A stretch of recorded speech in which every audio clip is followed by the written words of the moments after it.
জয় মা কামাখ্যা, জয় মা বগলামুখী। বহুত মানুহে মোক সোধে যে বোলে ভেজ আৰু নন ভেজৰ কনচেপ্টটো, মানে আমি এতিয়া তন্ত্ৰ পূজা কৰোঁ, আমি নন ভেজ লওঁ, আৰু যোনবিলাক বৈষ্ণৱ মানুহ বা যোনবিলাকে মানে ভগৱান কৃষ্ণ বা ৰামক পূজা কৰে তেওঁলোকে ভেজ খায়। চ' ডিফাৰেঞ্চ এটা থাকে, তেওঁলোকে বাৰে বাৰে কয় যে বোলে ভগৱানেনো কেনেকৈ নন ভেজ লয়।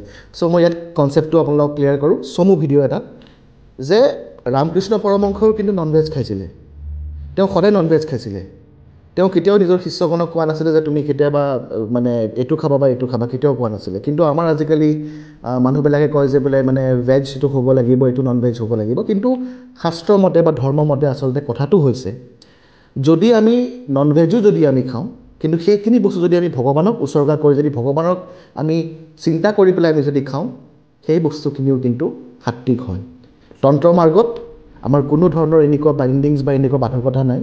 আমাৰ ভেজ নন ভেজ এটাই বস্তু হয়, আৰু আমি খাই পেলাই যাতে আমি মানে নিজেই বেছি হেৰি কৰিব নালাগে, মানে ভাবোঁ যে বোলে আমি তামসিক বস্তু খালোঁ বা ৰাজসিক বস্তু খালোঁ বা সাত্বিক বস্তু খালোঁ, এইটো বস্তু নহয়। হয়, কেতিয়াবা কিছুমান ক্ষেত্ৰত হৈ যায়, কিন্তু ভগৱানক যদি উচৰ্গা কৰোঁ, যদি আমি ভগৱানক দি পেলাই যদি প্ৰসাদ হিচাপত আমি এইখিনি বস্তু লওঁ, যদি মাছেই খালোঁ বা মাংসই খালোঁ, সেইটো বস্তু কিন্তু আমি সত্য বুলি আমি নিজেই ল'ব পাৰোঁ।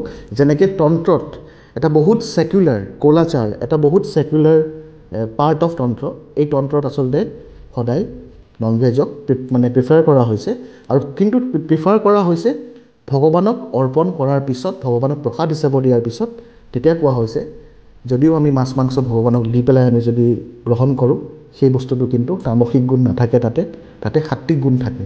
সেইকাৰণে যি বস্তুৱে আমি নিদিওঁ কিয় কাৰণে, সেইখিনি বস্তু বা নাখাওঁ কিয় কাৰণে, সেইখিনি বস্তু কিন্তু সদায় ভগৱানৰ ওপৰত অৰ্পণ কৰিব লাগে বা চিন্তা কৰি পেলাই আমি খাব লাগে। সেইকাৰণে চবতকৈ বেষ্ট এছপেক্টটো হৈছে তন্ত্ৰ, আৰু চবতকৈ ডাঙৰ বিদ্যাটো হৈছে কলাচাৰ। জয় মা কামাখ্যা।